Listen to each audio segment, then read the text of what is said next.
Halo semua, perkenalkan kami dari kelompok 10 yang beranggotakan Monica Yuliana, Okta Verna, dan Yoga Arif Pratama. Di sini kami akan membahas mengenai akuntansi Ijaro. Ijaro merupakan transaksi pemindahan hak guna atau manfaat atas suatu barang atau jasa dalam waktu tertentu melalui pembayaran upah atau sewa tanpa diikuti pemindahan kepemilikan barang. Sedangkan Ijaro Muntahiya bin Tamlik atau IMBT, pada akhir sewa penyewa dapat diberi hak pilih memiliki barang yang disewa dengan kesepakatan bersama. Keuntungan Ijaro dibandingkan akad yang lain. Jika dibandingkan dengan akad murabaha, akad Ijaro lebih fleksibel dalam hal objek transaksi. Yang di sini akad Ijaro dapat berupa jasa, yaitu seperti jasa pendidikan atau kesehatan. Nah, yang kedua, akad Ijaro dibandingkan dengan investasi, risiko usahanya lebih rendah dan pendapatan Ijaro yang relatif tetap. Nah, ketentuan syar'i transaksi Ijaro dan IMBT. Berdasarkan terminologi, Ijaro adalah pemindahan kepemilikan fasilitas dengan imbalan. Penyewaan dalam sudut pandang Islam meliputi dua hal, yaitu yang pertama, penyewaan terhadap potensi atau sumber daya manusia, dan yang kedua, penyewaan terhadap suatu fasilitas. Ketentuan syar'i transaksi Ijaro diatur dalam Fatwa DSN nomor 9 tahun 2000. Sedangkan ketentuan syar'i transaksi Ijaro untuk jasa diatur dalam Fatwa DSN nomor 44 tahun 2004. Dan juga ketentuan syar'i IMBT diatur dalam Fatwa DSN nomor 27 tahun 2000.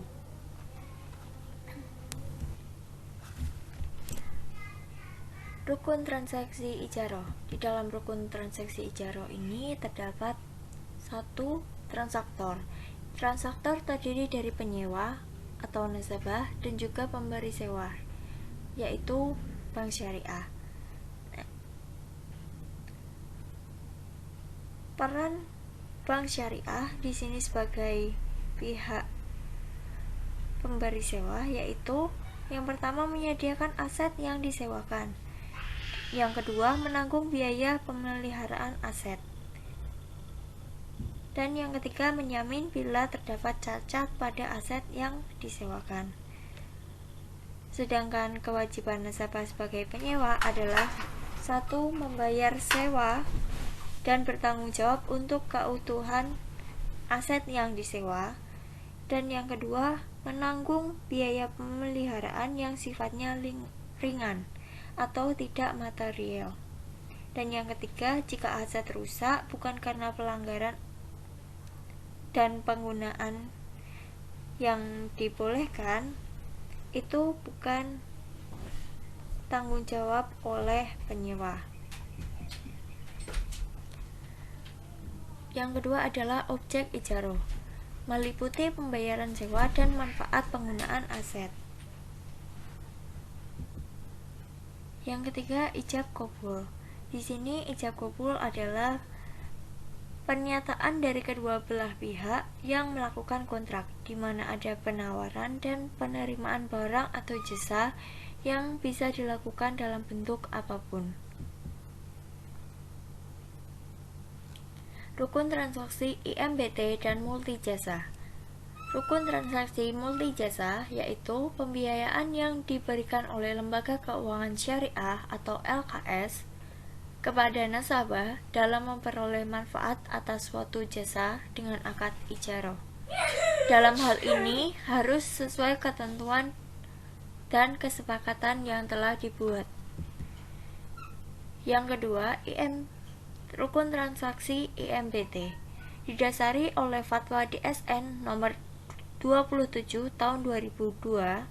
Saat melakukan IMPT, kita harus sudah melakukan akad ijaroh secara terpisah terlebih dahulu.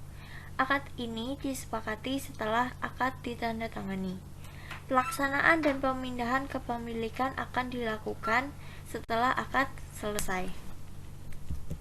Ketentuan objek ijaroh.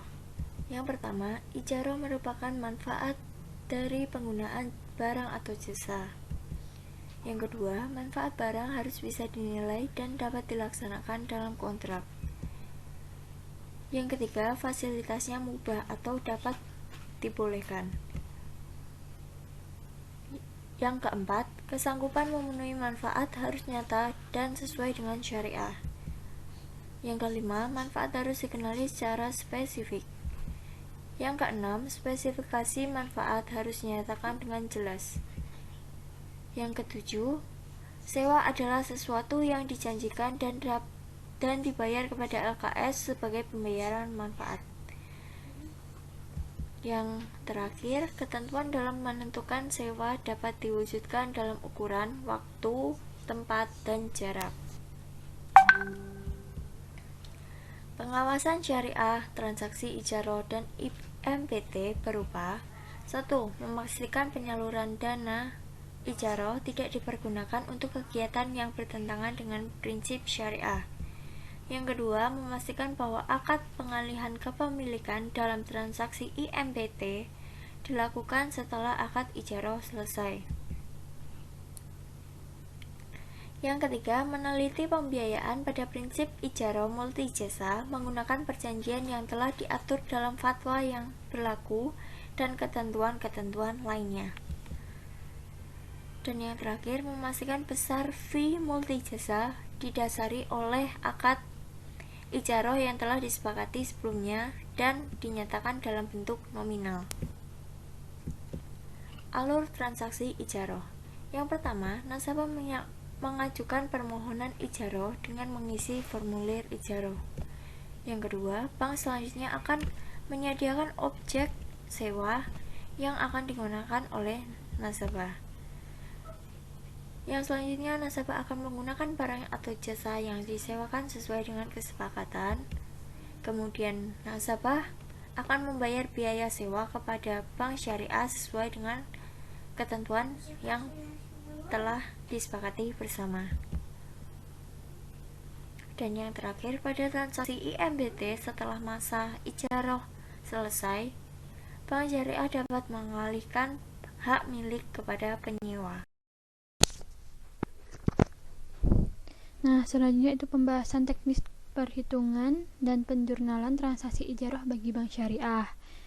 Contoh kasus transaksinya yaitu PT Namira membutuhkan sebuah mobil untuk berkeperluan usahanya pada bulan Januari tahun tersebut.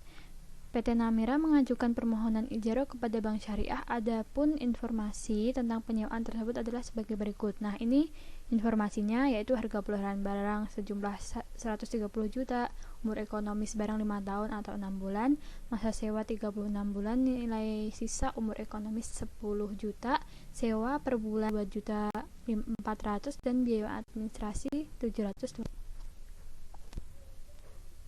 Kemudian yaitu teknis perhitungan transaksi ijaroh. Beberapa hal yang perlu dilakukan perhitungan terkait transaksi ijaroh adalah perhitungan keuntungan dan fee ijaroh, kemudian perhitungan uang muka sewa dan biaya administrasi ijaroh. Nah, yang pertama itu perhitungan penyusutan dan pendapatan ijaroh. Misalkan kebijakan bank syariah memperoleh keuntungan 20% dari modal penyewaan atau beban penyusutan. Jadi, perhitungannya itu penyusutan per bulan sama dengan harga perolehan dikurangi nilai sisa dibagi jumlah bulan umur. Dari contoh sebelumnya, maka perhitungannya penyusutan per bulan sama dengan 130 dikurangi 10 juta dibagi 60. Nah, 130 ini sebagai harga perolehan, 10 juta itu nilai sisa, dan 60 itu jumlah bulan umur ekonomis. Jadi totalnya menjadi 2 juta. Kemudian pendapatan ijarah per bulan berapa sih? Nah, cara perhitungannya itu modal penyewaan ditambah N% kali modal penyewaan. Modal penyewaan 2 juta diperoleh dari penyusutan per bulan 2 juta ditambah 20% dikali 2 juta ini. Jadi totalnya menjadi 2.400.000. Yang kedua yaitu perhitungan biaya administrasi ijarah. Misal dalam kasus di atas tuh Bank Syariah menggunakan kebijakan 1% dari modal persewaan. Perhitungannya yaitu biaya administrasi ijarah sama dengan N% kali modal persewaan per bulan kali jumlah bulan. Nah, N%-nya itu yang sudah menjadi kebijakan 1%, kemudian dikali 2 juta dari penyusutan per bulan tuh. Terus dikali 36 itu jumlah bulan penyewaan. Jadi totalnya akan 1% dikali 72 juta menjadi 720.000. Kemudian penjurnalan transaksi ijarah. Nah, yang pertama itu transaksi pengadaan aset ijarah.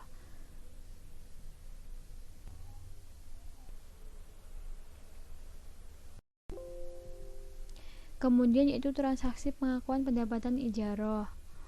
Misalkan rencana dan realisasi pembayaran sewa oleh PT Namira adalah sebagai berikut. Nomor 1 sampai 6 pada tanggal jatuh tempo pertama yaitu 10 Juli, sewa per bulan 2.400.000, porsi pokoknya 2 juta dan porsi ujrohnya 400. Porsi ujrohnya itu didapat dari sewa per bulan dikurangi porsi pokok. Kemudian tanggal pembayarannya tanggal 10 Juli dan jumlah bayarnya yaitu 2.400.000. Nomor 1 sampai 4 itu transaksinya sama. Kemudian pada nomor 5 tanggal 10 November nasabah telat membayar sewa dan dibayar pada tanggal 5 Desember dengan jumlah bayar 2.400.000. Kemudian yang ke-6 tanggal 10 Desember itu ada dua cara pembayaran. Yang pertama yaitu sebagian pada saat tanggal jatuh tempo dan kemudian dibayar setelah tanggal jatuh tempo. Selanjutnya itu jurnal pembayaran sewa oleh nasabah dilakukan pada saat tanggal jatuh tempo. Pada bulan Juli sampai Oktober, nasabah membayarkan sewa tepat pada tanggal saat jatuh tempo. Jurnalnya yaitu kas rekening nasabah pada pendapatan sewa sejumlah 2.400.000. Kemudian yang kedua itu pembayaran sewa oleh nasabah dilakukan setelah tanggal jatuh tempo. Nah, seperti contoh sebelumnya tanggal 10 November itu tanggal jatuh tempo tapi nasabah belum membayar sewa dan baru dibayar pada tanggal 5 Desember, maka jurnalnya pada tanggal 10 November yaitu piutang sewa pada pendapatan sewa akrual sejumlah 2.400.000. Mengapa pendapatan sewa akrual? Karena untuk keperluan praktis membedakan dengan pendapatan yang telah berwujud kas. Kemudian pada pembayaran tanggal 5 Desember jurnalnya yaitu kas rekening nasabah pada piutang pendapatan sewa sejumlah 2.400.000, kemudian menutup rekening pendapatan sewa akrual pada pendapatan sewa sejumlah 2.400.000. Selanjutnya yaitu pembayaran sewa oleh nasabah dilakukan sebagian saat jatuh tempo dan setelah tanggal jatuh tempo. Seperti contoh sebelumnya yaitu tanggal 10 Desember itu tanggal jatuh tempo nasabah membayar sejumlah 1.400.000, kemudian sisanya dibayarkan pada tanggal 3 Januari. Maka jurnalnya pada tanggal 10 Desember yaitu kas rekening nasabah pada pendapatan sewa sejumlah 1.400.000 dan kurangannya diakui sebagai piutang pendapatan sewa pada pendapatan sewa akrual sejumlah 1 juta. Pada saat pelunasan tanggal 3 Januari diakui sebagai kas rekening nasabah pada piutang pendapatan sewa sejumlah 1 juta, kemudian menutup pendapatan sewa akrual pada pendapatan sewa sejumlah 1 juta. Selanjutnya itu pengakuan penyusutan aset yang diperoleh untuk ijarah. Dalam hal ini, penyusutan aset ijarah dapat diakui setiap bulan ketika pendapatan diakui. Pengakuan penyusutan mengakibatkan meningkatnya rekening beban penyusutan dan rekening akumulasi penyusutan. Untuk perhitungannya sudah dibahas sebelumnya. Nah, pada tanggal 10 Juli sampai dengan 10 Desember itu jurnalnya sama, yaitu beban penyusutan aset ijarah pada akumulasi penyusutan aset ijarah sejumlah 2 juta. Selanjutnya itu perlakuan akuntansi beban perbaikan dan pemeliharaan. Berdasarkan PSAK nomor 107, biaya perbaikan ditanggung oleh pemilik. Nah, perbaikan tersebut dapat dilakukan oleh pemilik secara langsung atau dilakukan oleh penyewa atas persetujuan pemilik. Misalkan pada tanggal 23 Desember dilakukan perbaikan aset ijarah sebesar 500.000. Perbaikan tersebut dilakukan atas tanggungan bank syariah sebagai pemilik objek sewa dengan sistem pembayaran langsung pada perusahaan jasa ruko. Maka jurnal atas transaksi tersebut adalah beban perbaikan aset ijarah pada atau rekening sejumlah 500.000. Selanjutnya yaitu penyajian pada laporan laba rugi dan laporan perhitungan bagi hasil. Yang pertama itu laporan laba rugi biasa dibuat pada akhir tahun, dan kedua, laporan perhitungan bagi hasil biasanya disajikan setiap bulan untuk keperluan perhitungan bagi hasil dengan pemilik dana pihak ketiga. Yang pertama yaitu laporan laba rugi. Nah, pada bulan Juli sampai dengan November itu perhitungannya sama, yaitu pendapatan sewa saldo kas plus akrual sejumlah 2.400.000, kemudian dikurangi beban penyusutan sejumlah 2 juta. Jadi pendapatan bersihnya yaitu 400. Pada Desember itu terdapat beban perbaikan, jadi jumlah pendapatan sewa dikurangi beban penyusutan dan beban perbaikan. Sisanya menjadi rugi sejumlah 1 juta. Nah, dari total pendapatan sewa pada bulan Juli sampai Desember itu 14.400.000 dan beban penyusutannya 12 juta serta beban perbaikannya 500. Jadi 4.400.000 dikurangi dengan 12 juta dikurangi dengan 500. Jadi pendapatan bersih akhir tahunnya yaitu 1.900.000. Kemudian yang kedua yaitu laporan perhitungan bagi hasil. Nah, di sini dapat diketahui pendapatan sewa yang telah berwujud kas itu Juli sampai dengan Oktober 2.400.000 dan beban penyusutan 2 juta dan pendapatan bersih masih sama yaitu 400. Pada bulan November itu tidak dilakukan pembayaran sewa karena lebih dari tanggal jatuh tempo dan terdapat beban penyusutan sejumlah 2 juta. Jadi pada bulan November pendapatan bersihnya itu rugi 2 juta. Nah, pada Desember ini terdapat transaksi yaitu tanggal 5 Desember dan tanggal 10 Desember. Tanggal 5 Desember sejumlah 2.400.000 dan tanggal 10 Desember sejumlah 1.400.000. Jadi totalnya 3.800.000 dikurangi dengan beban penyusutan dan beban perbaikan 2.500.000. Jadi pendapatan sewa bersih pada Desember itu 1.300.000. Untuk totalnya pada akhir bulan yaitu 13.400.000 dan beban penyusutannya 12 juta, beban perbaikan 500. Jadi total pendapatan bersihnya sejumlah 900. Selanjutnya adalah variasi transaksi ijarah. Variasi transaksi ijarah adalah akad ijarah dengan skema sewa atas sewa. Contoh soalnya adalah seperti berikut. Pak Ahmad menyewa sebuah ruko untuk usaha menjual buah. Pemilik ruko sepakat untuk menyewakan dengan harga sewa 200 juta untuk 2 tahun. Pak Ahmad hanya memiliki uang tunai untuk sewa sebesar 50 juta. Untuk itu, Pak Ahmad mengajukan permohonan pembiayaan kepada Bank Syariah. Skema yang disepakati adalah ijarah dengan agunan mobil pribadi Pak Ahmad. Setelah dilakukan analisis, maka bank memberikan persetujuan pembiayaan sebagai berikut.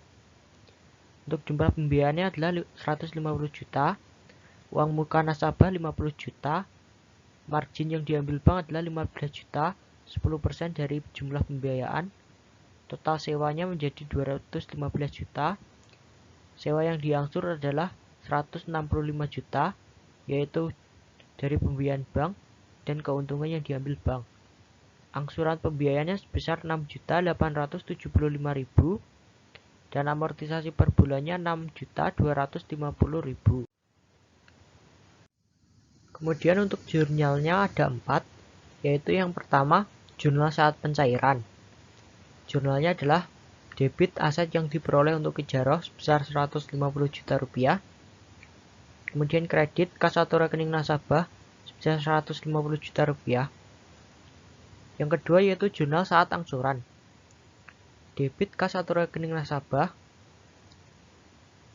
nominalnya Rp6.875.000 dan kredit pendapatan ijarah sebesar Rp6.875.000. Kemudian selanjutnya adalah jurnal saat penyusutan per bulan. Debitnya adalah beban amortisasi sebesar Rp6.250.000 dan kreditnya adalah akumulasi amortisasi sebesar Rp6.250.000. Untuk yang keempat yaitu terdapat dua kondisi. Yang pertama yaitu jurnal saat angsuran berakhir dan pembiayaan lunas. Jurnalnya adalah debit akumulasi amortisasi sebesar Rp150 juta dan kredit aset yang diperoleh untuk ijarah sebesar Rp150 juta.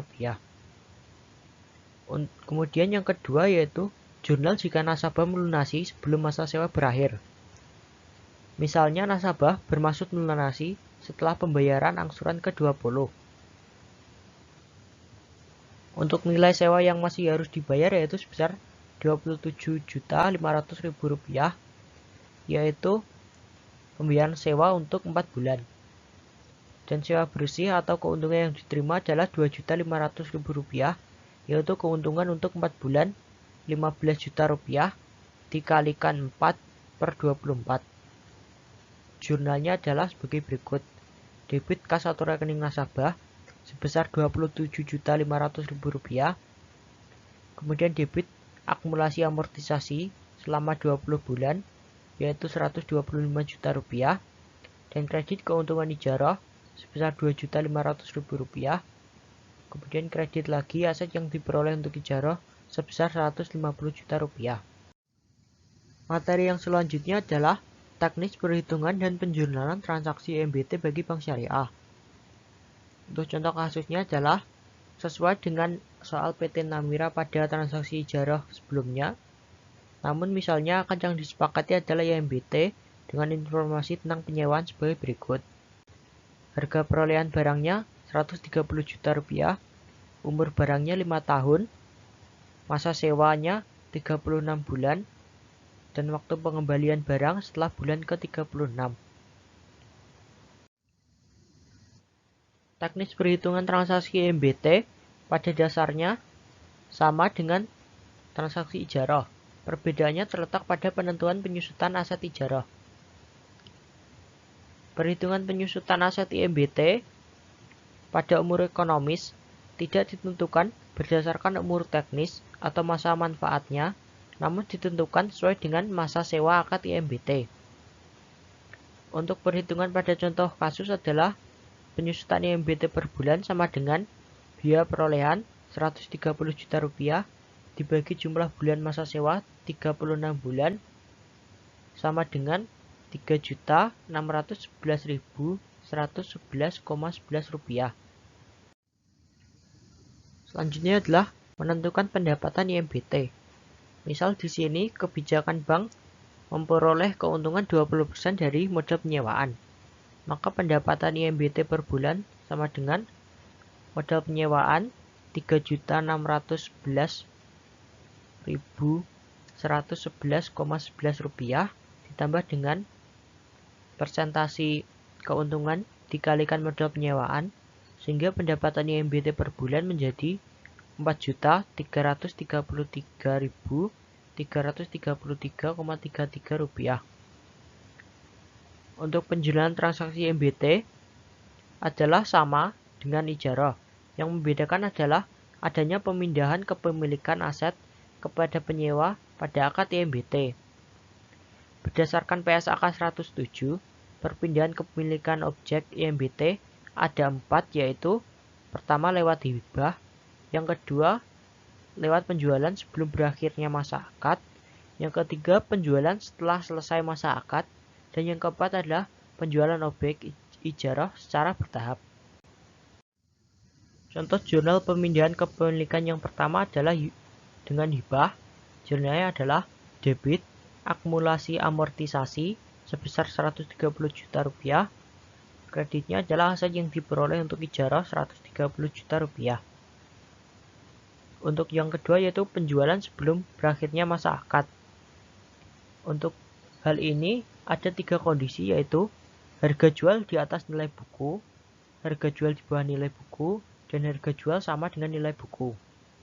Untuk harga jual di atas nilai buku, misalnya yaitu pada angsuran ke-30, Bank Syariah menjual mobil dengan harga 25 juta rupiah. Maka jurnalnya adalah debit kas atau rekening nasabah sesuai dengan uang yang diterima yaitu 25 juta rupiah, debit akumulasi amortisasi untuk amortisasi selama 30 bulan 108.333.333,33 rupiah, kredit aset yang diperoleh untuk ijarah sebesar 130 juta rupiah, dan selisihnya diakui sebagai keuntungan penjualan aset ijarah. Untuk yang kedua adalah harga jual di bawah nilai buku. Misalnya pada angsuran ke-30, Bank Syariah menjual mobil dengan harga 20 juta rupiah. Maka jurnalnya adalah debit kas atau rekening nasabah senilai uang yang diterima 20 juta rupiah, debit lagi akumulasi amortisasi untuk amortisasi selama 30 bulan, kredit aset yang diperoleh untuk ijarah 130 juta, kemudian selisihnya diakui untuk kerugian penjualan aset ijarah pada sisi debit sebesar 1.666.666,67 rupiah. Kemudian yang ketiga adalah penjualan setelah berakhirnya masa akad. Pada penjualan aset IMBT setelah masa berakhirnya akad, selisih harga jual dengan nilai buku aset di neraca saldo diakui sebagai keuntungan dan kerugian. Teknisnya sama dengan penjualan sebelum berakhirnya masa akad. Yang keempat yaitu penjualan secara bertahap. Ketentuan penjualan aset IMBT secara bertahap adalah selisih antara harga jual dan jumlah tercatat sebagian objek ijarah yang telah dijual diakui sebagai keuntungan atau kerugian. Sedangkan bagian objek ijarah yang tidak dibeli penyewa diakui sebagai aset tidak lancar atau aset lancar sesuai dengan tujuan penggunaan aset tersebut. Materi yang selanjutnya yaitu teknis perhitungan dan penjurnalan transaksi ijarah untuk multi jasa. Praktik akuntansi perhitungan dan penjurnalan transaksi ijarah untuk jasa tidak jauh berbeda dengan ijarah aset berwujud. Perbedaannya terletak pada tidak adanya kegiatan pemeliharaan dan perbaikan pada ijarah jasa.